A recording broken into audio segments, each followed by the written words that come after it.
We are going to look at a topic today, the uniqueness of Africa.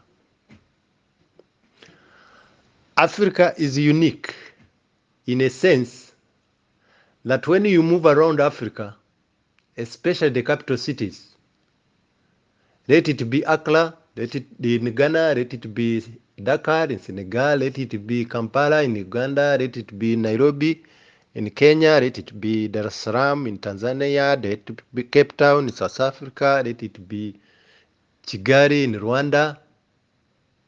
You come across very beautiful airports, very clean cities,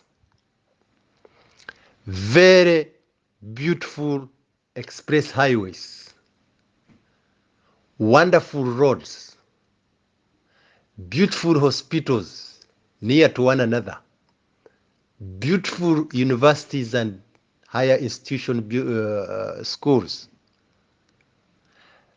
beautiful high skyscraper buildings, clean cities, clean streets. But I want you to listen carefully. When you move away from the city, one of the cities or all of them, drive 300 kilometers away from the cities, you start smelling poverty, ignorance of people, diseases, darkness of people. So I ask myself, what is this imbalance all about? Why do we pretend? Why do we cheat ourselves? Development initially is not a lie. Development is not prestige. Development is about genuine understanding of people socially, politically, economically, in terms of what is done for them, in terms of planning, in terms of making priorities, in terms of problem solving, in terms of ownership and sustainability. That is development. But today, it seems leaders have turned it differently. They are now defining it differently. That development means clean cities, clean streets, tall buildings, express highways. You are wrong. Development is not a lie. Development is not prestige. Development is policy making, policies that protect and defend the interests of the people. This is the truth. This is how I know it. Then number two, look at developmental reports in Africa. Surprisingly, when you meet those reports, you will see beautiful curves, beautiful graphs, beautiful bar charts indicating economic development miracle. So I ask myself, how can development be achieved when we still have people suffering from jiggers? What miracle are you talking about when people are dying of malaria? What development are you talking about when people are dying of hunger? What economic development are you talking about when you are fighting endless wars with one another? We still have border conflicts. Imagine people fighting for border conflict. Imagine in 25th century. These are leaders, these are land people, these are mature people. They know these borders were inherited. These borders were inherited. They were imposed on us. But they are fighting. They are crossing them every day. In Uganda, you can't cross into Rwanda. Ethiopia, you can't cross into Eritrea.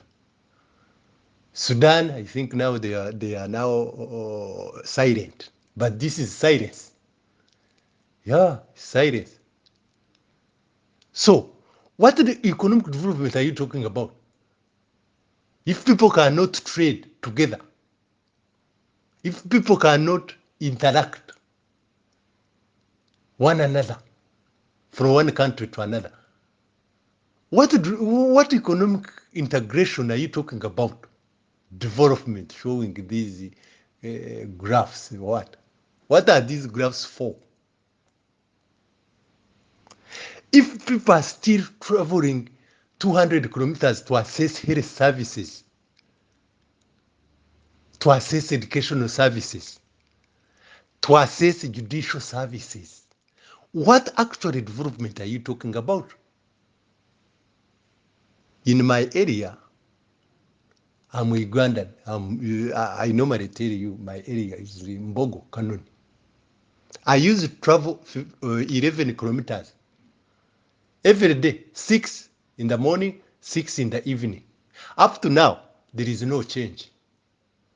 To make matters worse, that school, Mbogo Primary School, used to be the best school in the whole district, Ibanda.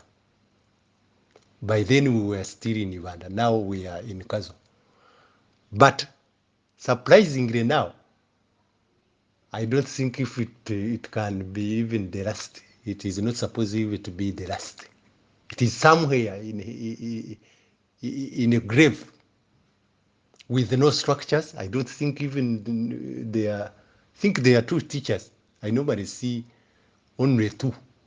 Infrastructures gone. I don't know where those kids study from.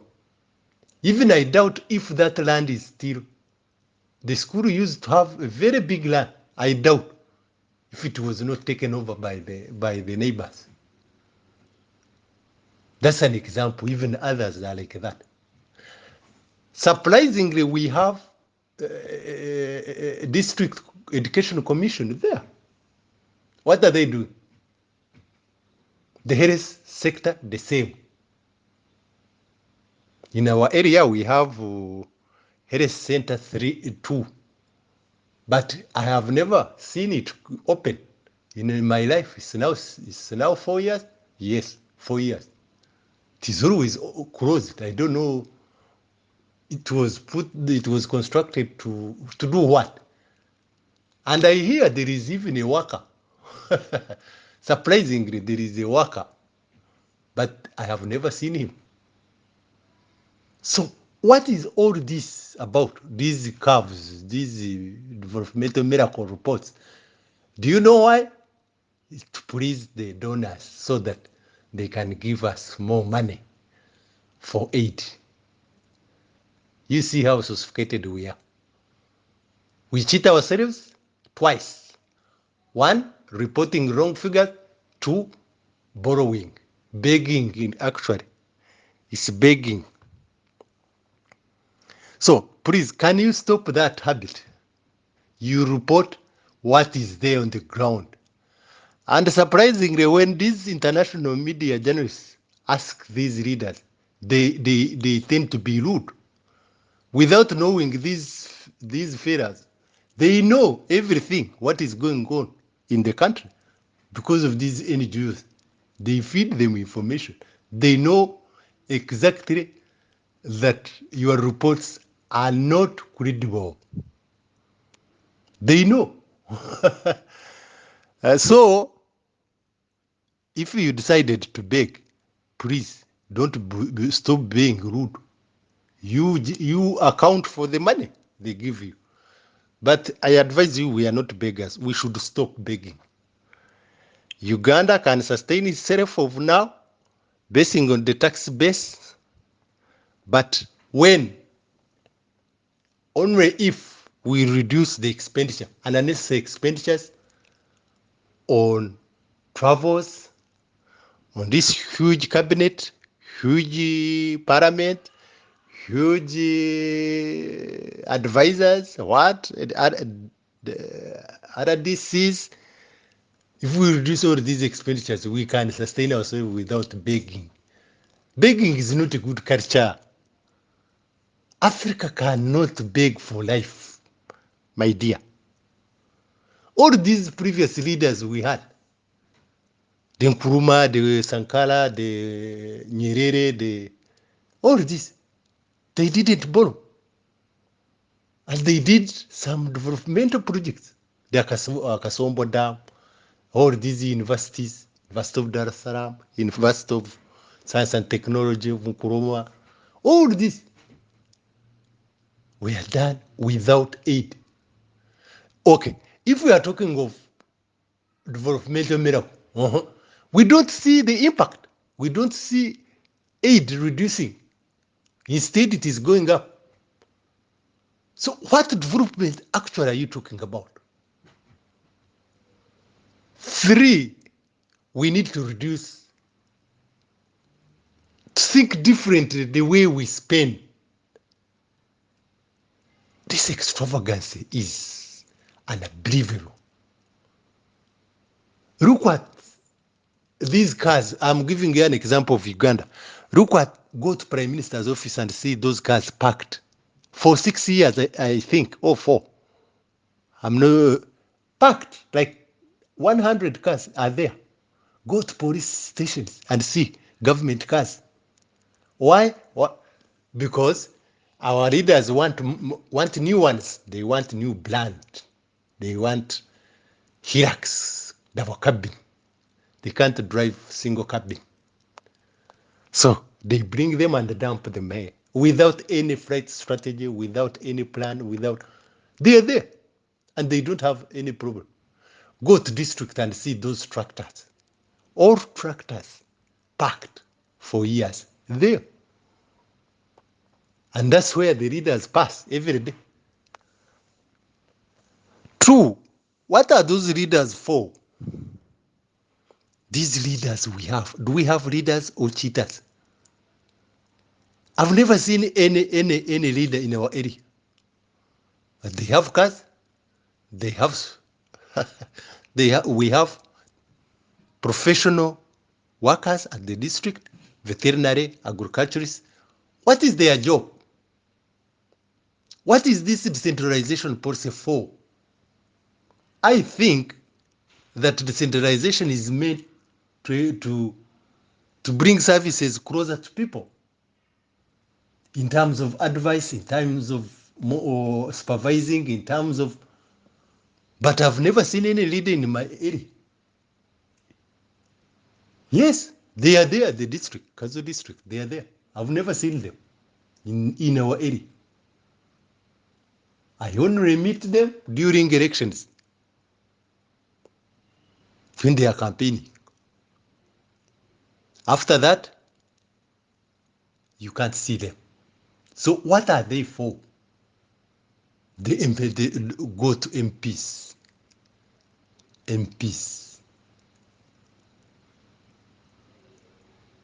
What they know most is fighting on the floor of parliament every day. Then they sign for allowance for fighting. That's what they know. Instead of making policies to govern societies, to govern our districts, to empower, to protect peasants, they are busy fighting, injuring one another, boxing one another. Those are the leaders we have. 3, the uniqueness of Africa, you can see it on corruption. We are unique. Every sector. Corruption, billions of money embezzled. It's as if it's a business now. No office you can go and get a free service. Nothing, including even president's offices in Africa. They are surrounded, these presidents are surrounded by thieves. People who are not credible, people without integrity are surrounded by us. They are the ones in president's office. Where in other countries, in other civilized countries, presidents are surrounded by intellectual, people with integrity, people who are knowledgeable, people who are clean, with clean record, people who are smart upstairs. But in Africa, oh, it's different. Very different. Very different. In Uganda, it's now a business. If you want to meet president tomorrow, yes, it's known. 500,000. Yes, they have agents even around Kampala. You pay, oh, you are shortlisted as if you are going to do an exam. Tomorrow you meet president. My dear, stop that habit. Stop it. Don't shame our president. That mzee actually is unique. That mzee and Mama Janet. I'm telling you, those are the two people in Uganda. I think another one is Ndugu Rugunda, who have clean record in that country without scandals. I've searched about it. You can search. I've never heard of anything about these three people. Others like Kawanga, like Kawanga Simogere. These are leaders, but they are surrounded by thieves, by people who are painting bad image on them. So please restrain yourselves. If you want to steal, go somewhere, resign, get out of president's office or prime minister's office, go to other rotten ministries. They are there. Those rotten ministries. Go and steal whatever you want. But why can't you get satisfied? Why can't you get saved? Can you steal until you die? Then lastly, I want to talk about retreats. I want to ask you, my dear sisters and brothers, Africans, what do you discuss in retreats? I've searched everywhere, in every country. I've failed to get where leaders meet and discuss the impact of the outputs. What I normally see is the progress report, the progress report, the problems, the salary request increment, the what. I've never seen any impact either on infrastructure, either on water investment, whether on electricity, whether impact. If you say you constructed a dam, what is the impact on the people? The positive impact, or a road. People go the road. What after? What is their lives now?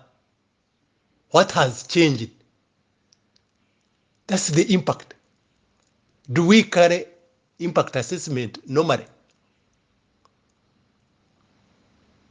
I doubt. This is what gives you, this is what's supposed to give you a direction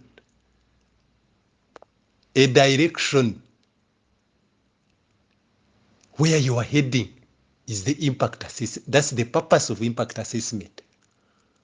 It's a guidance to show you the way that when you remain on this track, you are likely to go somewhere.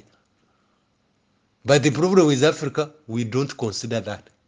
We just do investment on roads without knowing the real impact. So, please, can we go back to basics? Development is not a lie.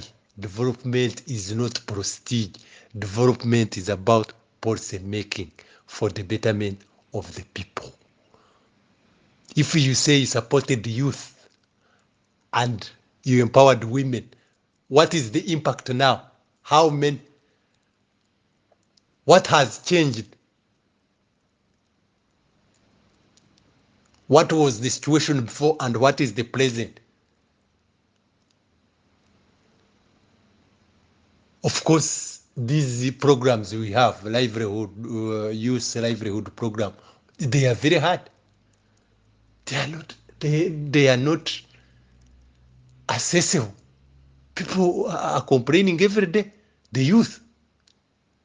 If you are giving them, if that money, that fund is theirs, why are you making the process very, very bureaucratic and very hard for them? If you say you provided seeds to farmers, what is the impact now? Are you going to continue providing seeds? Why can't it be extension program? Such that if this one got, then after certain time, he should extend it to the neighbor so that you reduce the expenditure and divert that money to another sector. If we do that, I'm very sure we can sustain ourselves without begging. We should stop begging. Begging is not a good culture. Listen, we can't keep begging for life. It's a shame. Okay, anybody with a question can ask direct now or on my channel. Thank you very much, and God save Africa.